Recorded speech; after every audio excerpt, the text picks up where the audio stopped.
बालमित्रांनो, तुम्हाला मी आज काही गोष्टी सांगणार आहे. माझ्या पहिल्या गोष्टीचं नाव आहे भीमाची शक्ती आणि युक्ती. हस्तिनापूर नगरीत पांडू राजाचे राज्य होते. त्याला 5 मुलगे होते. पांडू राजाच्या मुलांना पांडव म्हणून ओळखले जात होते. ते त्यांची आई कुंती वेश पालटून वनवासात असताना एका गावात थांबले. एका कुटुंबात त्यांना आसरा मिळाला. त्यांचे आदरातिथ्यही चांगले केले. पण दुसऱ्या दिवशी ती सर्व मंडळी खूप खिन्न होती. कुंतीने त्यांना कारण विचारल्यावर कुटुंब प्रमुखाने सांगितले, शेजारच्या जंगलात बकासूर नावाचा राक्षस राहतो. गावातल्या एकेका घरातून गाडाभर अन्न आणि एक माणूस त्याला खायला दररोज पाठवावा लागतो. आज आमची पाळी आहे. जर ते पाठवले नाही तर तो गाव उद्ध्वस्त करेल. ते ऐकून कुंती म्हणाली, काही काळजी करू नका. मला हे 5 मुलगे आहेत. त्यांच्यापैकी एक जाईल बकासुराकडे. लगेच तो म्हणाला, नाही ताई, तुम्ही आमचे पाहुणे आहात. कुंती म्हणाली, तुम्ही आमचे आदरातिथ्य खूप केलेत. माझा मुलगा भीम पराक्रमी शक्तिशाली आहे, तोच जाईल. नाही नाही म्हणत शेवटी कुटुंब प्रमुख या गोष्टीला तयार झाला. भीमाला हे समजताच त्याला खूप आनंद झाला. राक्षसांशी लढाई करायला त्याला फार आवडायचे. आईचा आशीर्वाद घेऊन भीम निघाला. बकासुराच्या जेवणाचा गाडा घेऊन भीम निघाला. त्याने गाडा खूप हळू हाकत बकासुराकडे जाण्यास उशीर केला. एका मोठ्या वृक्षाखाली बकासूर भोजनाची वाट बघत होता. भोजनास उशीर झाल्याने तो रागावला होता. बकासुराला दिसेल अशा जागी भीमाने गाडा थांबवला आणि स्वतः जेवू लागला. बकासुराला आधीच भूक लागलेली, त्यात त्याचे जेवण भीम खातोय हे बघून तो खूप रागावला. चवताळून जाऊन तो भीमाकडे गेला.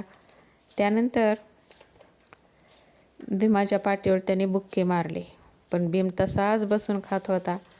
एक मोठा दगड त्याने भीमावर भिरकावला, पण भीमाने तो चुकवला. सगळे जेवण झाल्यावर भीम उठला.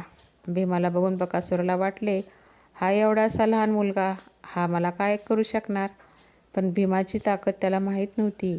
भीमाने पुढे होऊन त्याला दोन्ही हाताने उचलून गरागरा फिरवले, तेही अगदी सहजपणे, आणि जोराने जमिनीवर आपटले. जमिनीला त्या जागी एक मोठा खड्डा पडला. बकासूर खूप मोठ्याने किंचाळला. तो आवाज सगळीकडे ऐकू गेला. त्याला ठार मारून भीम गावात आला. लोकांनी उत्साहाने त्याचे स्वागत केले, त्याचे खूप आभार मानले. तर ह्यावरून काय आपल्याला बोध मिळतो? पराक्रम, शक्ती आणि युक्तीने दुष्टांना धडा शिकवता येतो. त्यानंतरच्या दुसऱ्या गोष्टीचं नाव आहे मूर्खपणाचे फळ. खूप वर्षापूर्वीची गोष्ट आहे. कंबलपूर नगरीचा राजा जगदीश होता. जगदीशला लहानपणापासूनच सोन्या नाण्याची खूप हाव होती. तो आपल्या प्रजेच्या सुखासाठी काय वाटेल ते करायचा. पण आसपासच्या राजाकडे त्याच्यापेक्षा जास्त संपत्ती होती, याची मात्र त्याला मनापासून वाईट वाटायचे. सगळ्यापेक्षा आपण श्रीमंत असावे ही त्याची इच्छा होती. एकदा तो शिकारीसाठी जंगलात गेला होता. घनदाट जंगलात आज शिकार चांगली मिळेल या विचारात असताना समोरून एक काळवीट जाताना दिसले. जगदीशने सोडलेला बाण सुसू करत वरमी लागला आणि काळवीट खाली पडले. अगदी सुरुवातीला शिकार मिळाले, पण राजाने बघेपर्यंत काळवीटाच्या जागी एक गंधर्व उभा दिसला. राजा बघतच राहिला. गंधर्व लगेच म्हणाला, शापातून तुझ्यामुळे मला मुक्ती मिळाली. बोल, तुला काय हवे? तुला हवा तो वर मिळेल. राजा जगदीशला आज असे काही घडेल असे वाटलेही नव्हते. एकदम काही सुचले नाही. पण केवळ 2 मिनिटात तो गंधर्वाला म्हणाला, मी ज्या वस्तूला हात लावेल ती सोन्याची होईल, असा वर हवाय. त्याचा वर ऐकल्यावर गंधर्व त्याला म्हणाला, राजा, मी थांबतो थोडा वेळ, पण विचार नीट कर आणि मग वर माग. राजाच्या डोळ्यासमोर सर्व वस्तू सोन्याच्या झालेल्या आणि त्यामुळे सगळ्या राजापेक्षा आपण अधिक श्रीमंत झाल्याचे चित्र येत होते. त्यामुळे तो म्हणाला, मी बरोबरच वर मागितला आहे. यावर गंधर्व म्हणाला, पुन्हा सांगतो, नीट विचार कर, नाहीतर पश्चाताप करावा लागेल. तरीही राजाचा निर्णय ठाम होता. असा थोडा वेळ गेला तरी राजा आपल्या मतावर ठाम होता. शेवटी गंधर्वाने, तथास्तु, तुझी इच्छा पूर्ण होईल. तू ज्या वस्तूला हात लावशील ती सोन्याची होईल, असा वर दिला आणि लगबगीने तो निघून गेला. राजा जगदीश खूप खुश होता. या खुशीत तो राजवाड्यावर जायला निघाला. पण वर खरा झाला आहे का नाही याची परीक्षा बघावी म्हणून त्याने एका डेरेदार वृक्षाला हात लावला. आणि काय आश्चर्य, राजाने हात लावताच तो वृक्ष सोन्याचा झाला. राजाला खूप आनंद झाला. आता सगळ्यापेक्षा माझ्याकडे जास्त सोने असेल हा वृक्ष सोन्याचा झाला. याप्रमाणे मी स्पर्श करताच खूप वस्तू सोन्याच्या होतील. एवढा मोठा सोन्याचा वृक्ष फक्त माझ्याकडेच, कोणाकडेही नाही, अशा विचारात तो निघाला आणि तो परत राजवाड्यात आला. राजवाड्यात आल्यावर नेहमीप्रमाणे जेवणाची तयारी झालेली होती. राजा जेवायला बसला. त्याने ताटाला हात लावताच ते सोन्याचे झाले. मग त्याने पाणी पिण्यासाठी भांडे हातात घेतले तर ते सोन्याचे झाले. आता तर राजाच्या आनंदाला पारावर उरला नाही. इतक्या सोन्याच्या वस्तू कोणाकडेही नसतील. आता त्याने जेवणाला हात लावला आणि घास घेणार तर ते सगळे सोन्याचे झाले. त्याला जेवताही आले नाही.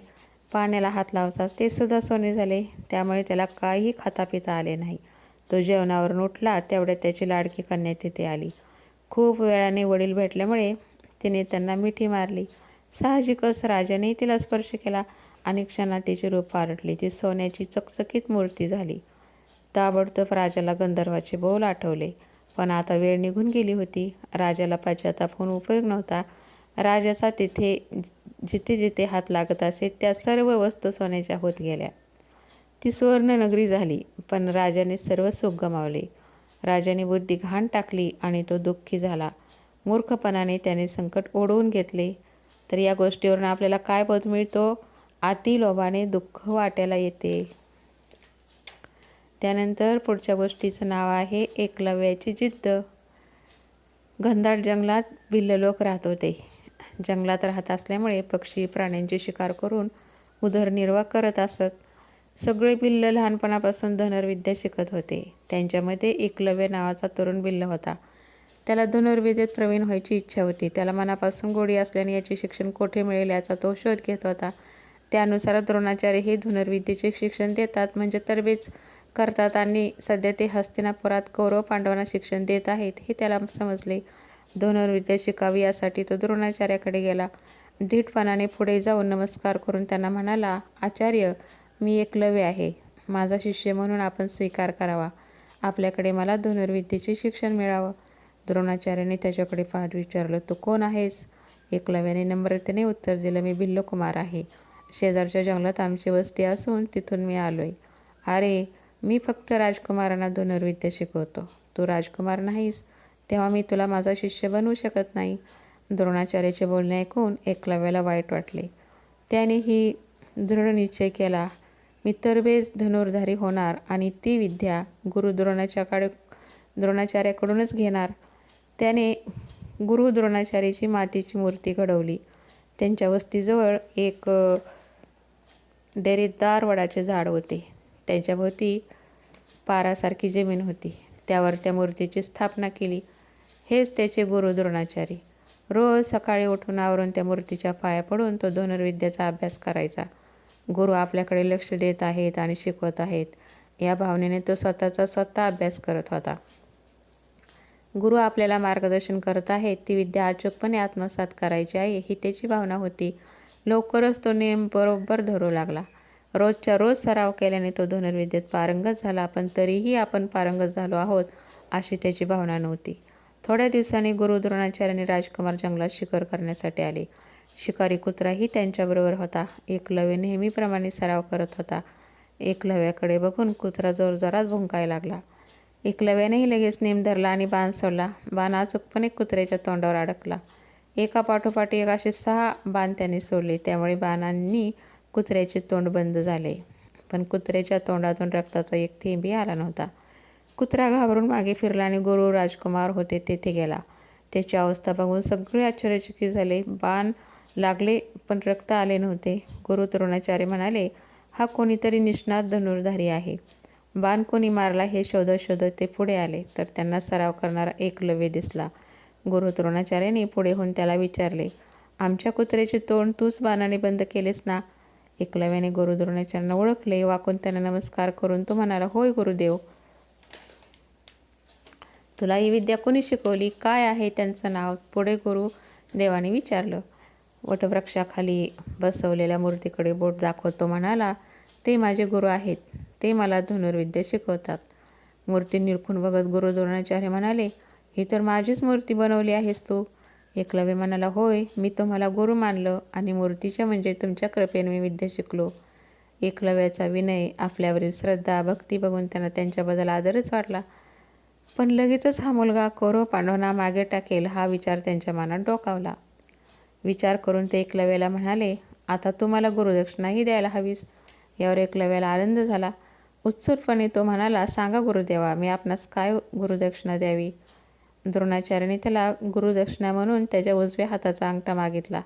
क्षणाचाही विचार न करता, विलंब न करता एकलव्याने उजव्या हाताचा अंगठा कापून गुरुचरणी अर्पण केला. त्याची गुरुदक्षिणा बघून सगळे आणि द्रोणाचार्यही आश्चर्यचकित झाले. एकलव्या, तू दिलेली गुरुदक्षिणा म्हणजे एक बलिदानच होय. जोपर्यंत चंद्रसूर्य आकाशात आहेत तोपर्यंत तुझ्या त्यागाचे स्मरण सगळे लोक करतील.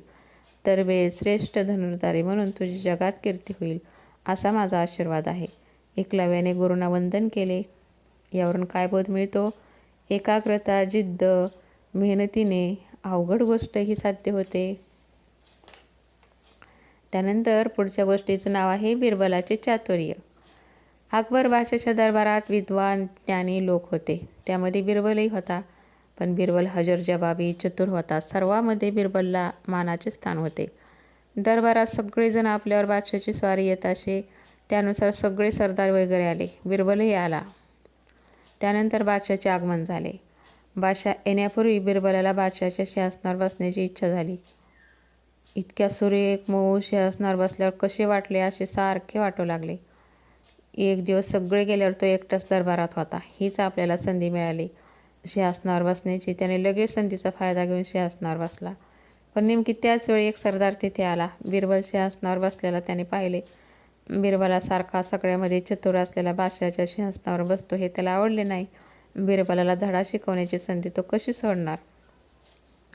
पटकन पुढे होऊन त्याने बिरबलाला खाली ओढायला सुरुवात केली. क्षण, 2 क्षण बिरबल अजिबात हलला नाही. तेव्हा त्याने बिरबलाला जोराने ओढून मारायला सुरुवात केली. दोघांचा आरडाओरडा ऐकून बाहेर गेलेले सगळे मागे फिरले. त्यामध्ये बादशाह सुद्धा होता. बादशाहला सरदाराने सांगितले, आपल्या सिंहासनावर बसण्याचे बिरबलासारखे धारिष्ट कसे होते? सिंहासनाचा तुमचा हा अपमान आहे. त्यासाठी योग्य ती शिक्षा त्याला द्यायलाच हवी. हे ऐकून बादशाह बिरबलाला म्हणाला, खरंय, ही तुझी चूक आहे. याबद्दल तुला शिक्षा होणार. पण तुझ्या कृतीबद्दल काही सांगायचं आहे का? बिरबल म्हणाला, जहापनाह, तुमच्याबद्दल मला आदरच आहे. पण या सिंहासनावर बसल्यावर आपल्या मनात कसे विचार येतील, यावर बसल्याने आपल्यावर काय जबाबदाऱ्या येतात, त्यानुसार काय सुखदुःख होते, एवढेच मला बघायचे होते. बादशाने लगेच विचारले, मग काय बघितलेस? बिरबल लगेच म्हणाला, मी नुसता बसतो तोच मला मार बसला. तेवढ्यासाठी काय चालू हे आपण बघत आहात, तर तुम्हाला किती यातना सहन कराव्या लागत असतील याची कल्पना आली. बिरबलाच्या उत्तराने सगळे खजील झाले. बिरबलाने बादशाची शाबासकी मिळवली. बोध. यावरून काय बोध मिळतो? हजरजबाबीपणा संकट दूर करतो. त्यानंतर पुढच्या गोष्टीचं नाव आहे नदी आणि भिंत. खूप वर्षापूर्वी एक मोठा देश होता. त्यामध्ये अवंती नावाचे एक राज्य होते. यामध्ये एक मोठी नदी वाहत होती. ती इतकी मोठी होती की छोटा सागरच वाटे. नदीच्या फोराचे पाणी राज्यात यायचे. त्यामध्ये खूप नुकसान व्हायचे. यासाठी राजाने एक भक्कम भिंत बांधली. त्यामुळे राज्याचे संरक्षण व्हायचे. थंडीचे दिवस होते. हेमंत नावाचा 12-13 वर्षाचा मुलगा भिंतीजवळच्या रस्त्याने संध्याकाळी घरी जात होता. रस्त्यावरच्या मातीमध्ये त्याला थोडा ओलेपणा जाणवला. आता इथे ओलेपणा कसा, ह्या विचाराने तो पुढे निघाला आणि अस्वस्थ झाला. तो ओलेपणा कुठून आला हे निरखत असताना तो भिंतीपासून आला हे त्याने जाणले. तो बघत गेला तर नदीच्या रक्षक भिंतीला खालच्या बाजूला एक लहान छिद्र पडले होते. इथूनच पाणी आत शिरले हे त्याने जाणले. आता यावर काहीतरी उपाय लगेच करायला हवा. पाण्याच्या दाबामुळे हे छिद्र कदाचित वाढेल. त्यातून पाण्याच्या जोराने ते मोठं झालं तर भिंत पडेल, पाणी शिरेल, सगळं नुकसान होईल असा विचार त्याच्या मनात आला. तो आरडाओरडा करून लोकांना बोलवू लागला. पण तेथे जवळपास कोणीही नव्हते. शिवाय त्याचा आवाजही फार मोठा नव्हता. त्याच्याजवळ जे पेन्सिल होतं ते त्याने टाकलं, पण पाण्याच्या जोराने ते बाहेर फेकले गेले. रुमालाचे टोक बाहेर करून घासले, पण सगळे बाहेर केले जात होते. शेवटी तो भिंतीजवळ आडवा पडला आणि एक बोट त्यामध्ये घालून ठेवले. पाण्याच्या भारामुळे ते बाहेर आले नाही. तशा स्थितीत त्याला खूप आनंद वाटला. अंधार पडून रात्र झाली तरी तो तसाच आडवा पडून राहिला. त्यावेळेला त्याला आईचा मायेचा हात, बाबांचे प्रेमळ बोलणे, घराचा उबदारपणा आठवला. पण चिकाटीने तो तसाच आडवा पडला. त्याच जागी त्याला झोप कधी लागली हे समजलं नाही. रात्री घरी आला नसल्याने वडील शोधायला पहाटेच बाहेर पडले. त्यांना लोकांनी हेमंतबद्दल सांगितले. तो बेशुद्ध अवस्थेत होता. त्याला उचलताना त्याने अडकवलेले बोट सर्वांना दिसले. हेमंतने तसे केले नसते तर थोड्या वेळाने ते छिद्र मोठे झाले असते. त्यामुळे नदीच्या भिंतीला भगदाड पडून पाणी वस्तीत शिरले असते. लोक बुडाले असते. मोठे नुकसान झाले असते. लोकांनी हे सर्व ओळखून हेमंतच्या प्रसंगावधानाचे, धैर्याचे कौतुक केले. तर यावरून काय बोध मिळतो? प्रसंगावधानाने संकटे दूर होतात. अशा प्रकारच्या गोष्टी जर तुम्हाला आवडल्या तर लाईक करा, शेअर करा आणि माझ्या चॅनलला सबस्क्राईब करा. धन्यवाद.